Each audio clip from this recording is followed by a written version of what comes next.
दिल्ली में एक साल भी नहीं हुए हैं कि दो ऐसे मामले सामने आए जिसे सुनकर आपका दिल दहल उठेगा। हो सकता है कि आपको अपने प्यार से भी भरोसा उठने लगे। आपको याद है कि दिल्ली के महरौली में श्रद्धा वालकर और आफ्ताब पूनावाला का केस जब सामने आया था तो क्या हुआ था। आफ्ताब ने अपनी गर्लफ्रेंड श्रद्धा को प्यार तो मुंबई में किया, लेकिन उसके बाद उसे दिल्ली ले आया।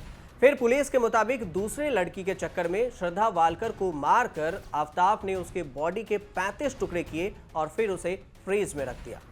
फिर एक एक कर उसके बॉडी के पार्ट्स को महरौली के जंगलों में इधर उधर फेंकता रहा। इस बीच दिल्ली के बाबा हरिदास नगर इलाके में एक नया वारदात सामने आया है। आरोपी बॉयफ्रेंड साहिल गहलोत ने अपनी गर्लफ्रेंड निक्की यादव की बेरहमी से हत्या कर दी। उसके बाद उसके शव को ढाबे के फ्रिज में छिपा कर रख दिया। जब पुलिस जांच शुरू हुई तो पता चला कि आरोपी बॉयफ्रेंड ने ही अपनी लिव इन पार्टनर की बेरहमी से हत्या कर दी। मोबाइल केबल का इस्तेमाल कर पहले उसका गला घोटा और फिर शव को ठिकाने लगा दिया। अब इस आरोपी ने वारदात को अंजाम तो दे दिया, उसके अलावा एक दूसरी लड़की के साथ 7 फेरे भी ले लिए, शादी भी रचा ली। पुलिस के मुताबिक सुबह में गर्लफ्रेंड निक्की यादव की हत्या की और शाम में एक दूसरी लड़की से शादी रचाई। 26 साल के आरोपी साहिल गहलोत ने कश्मीरी गेट ITBT के पास 22 साल की निक्की यादव की हत्या कर दी। साहिल की साजिश का कैसे हुआ पर्दाफाश, अगर इसकी बात करें तो पुलिस के मुताबिक साहिल गहलोत ने 10 फरवरी को निक्की की हत्या की थी। असल में निक्की को पता चल गया था कि साहिल एक दूसरी लड़की से शादी करने वाला है। जब उसने साहिल से सवाल जवाब किए तो मामला बढ़ गया और दोनों के बीच में कहासुनी होने लगी। उस कहासुनी की वजह से साहिल ने गुस्से में आकर पहले मोबाइल केबल से निक्की का गला दबाया और फिर उसकी हत्या कर दी। इस पूरी वारदात को साहिल ने गाड़ी में ही अंजाम दिया और पुलिस के मुताबिक ये भी कहा जाता है कि 24 से 48 घंटे तक निक्की का शव साहिल गाड़ी में लेकर ही घूमता रहा। उसके बाद कई घंटों तक शव को लेकर गाड़ी में घूमने के बाद बाबा हरिदास थाने के पास वाले एक ढाबे में ठिकाना लगा दिया। अब निक्की की हत्या को कुछ घंटे ही हुए थे, लेकिन दूसरी तरफ साहिल ने अपनी शादी की तैयारी भी शुरू कर दी। उसके परिवार वालों ने एक लड़की को पहले से ही पसंद कर रखा था, फिर उसी दिन शाम को शादी करवाई दी।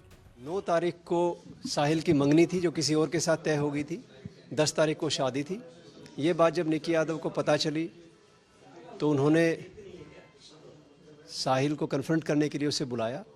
9 और 10 की रात को साहिल की गाड़ी में दोनों की मुलाकात हुई।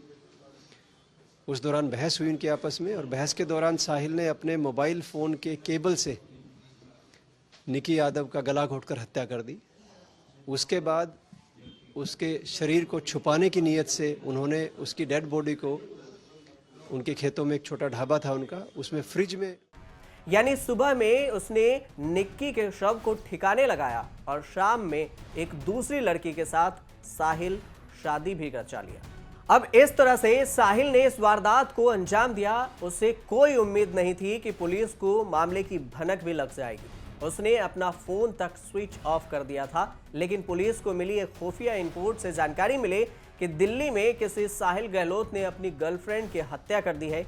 इसी इनपुट के आधार पर एक टीम का गठन किया गया और पुलिस उस गांव में पहुंची जहां साहिल का घर था। फोन स्विच ऑफ रहा। ऐसे में आरोपी को ट्रेस करने में काफी दिक्कतों का सामना भी करना पड़ा। जब पुलिस उसके घर पर पहुंची तो वो वहां पर नहीं मिला और तलाश के दायरे को ज्यादा बढ़ाना पड़ा। पुलिस और भी तलाश को बढ़ाया। बाद में पुलिस ने साहिल को दिल्ली के मित्राओं गांव से गिरफ्तार किया। निक्की यादव मूल रूप से हरियाणा की झज्जर की रहने वाली थी और साहिल दिल्ली का रहने वाला था। अब उसके पिता, निक्की यादव के पिता का क्या कहना है वो सुन लीजिए।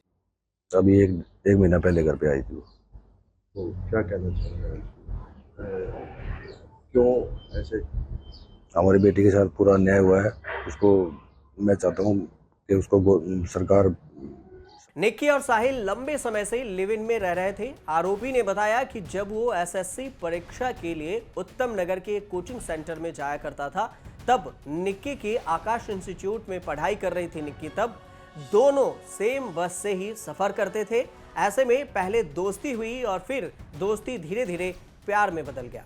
2018 में फिर दोनों लिव इन में रहने लगे। जब दोनों की मुलाकात हुई उसके 1 महीने बाद साहिल ने ग्रेटर नोएडा के कॉलेज में डी फार्मा के लिए एडमिशन लिया। निक्की ने भी उसी कॉलेज में बीए इंग्लिश से बीए ऑनर्स में एडमिशन ली और वो 3 साल बाद कर भी ली थी। फिलहाल वो एमए कर रही थी। परिवार वालों का कहना है कि वो पीएचडी करने की तैयारी में थी। इसके बाद दोनों ग्रेटर नोएडा में लिव इन रिलेशनशिप में रहने लगे। लॉकडाउन खुलने के बाद साल 2022 में दोनों नोएडा से दिल्ली के उत्तम नगर में रहने आ गए। दोनों के बीच जब सब कुछ अच्छा चल रहा था, इस दौरान मनाली, ऋषिकेश, हरिद्वार, देहरादून ऐसे कई जगहों पर दोनों घूमने भी जाया करते थे।